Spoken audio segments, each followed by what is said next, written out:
The Guardian's grown from being a British newspaper to being one of the largest English language news sources on the planet. Guardian products work across the entire globe, but we're really keen on taking this even further. We're extremely excited about the growth in space travel and space-based tourism, and our UX engineering and design teams here are now looking at how we can take the fantastic experiences you find on Earth and get them to work even if you're not on Earth, if you're in orbit, if you're on the Moon or on a trip to Mars. Whilst testing our designs on Earth, we developed a system called Astro UI. We've brought this into all of our UX flows.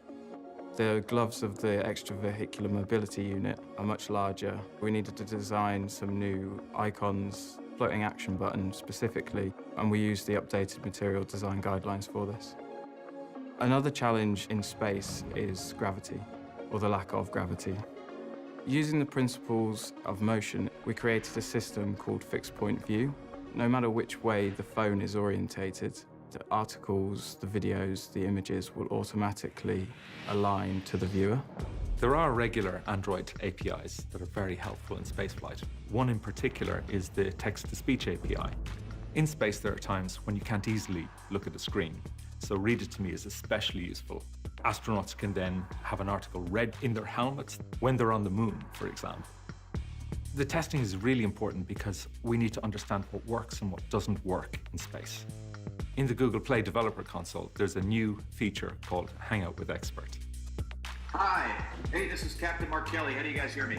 This allows us to have face-to-face access anytime with a space beta tester, either on the Earth or in space. Being in space is a bit like being underground. Sometimes the data's really expensive and sometimes it's not there at all. Our APKs are as lightweight as possible so that they could be really easily installed. Then when they are running, we cache as much content as possible. Innovation sits at the heart of what the teams at The Guardian do, but it's all for a purpose. That purpose is getting our journalism into readers' hands. And now those experiences extend not just everywhere on Earth, but beyond it as well. Android and Google Play are parts of us achieving that.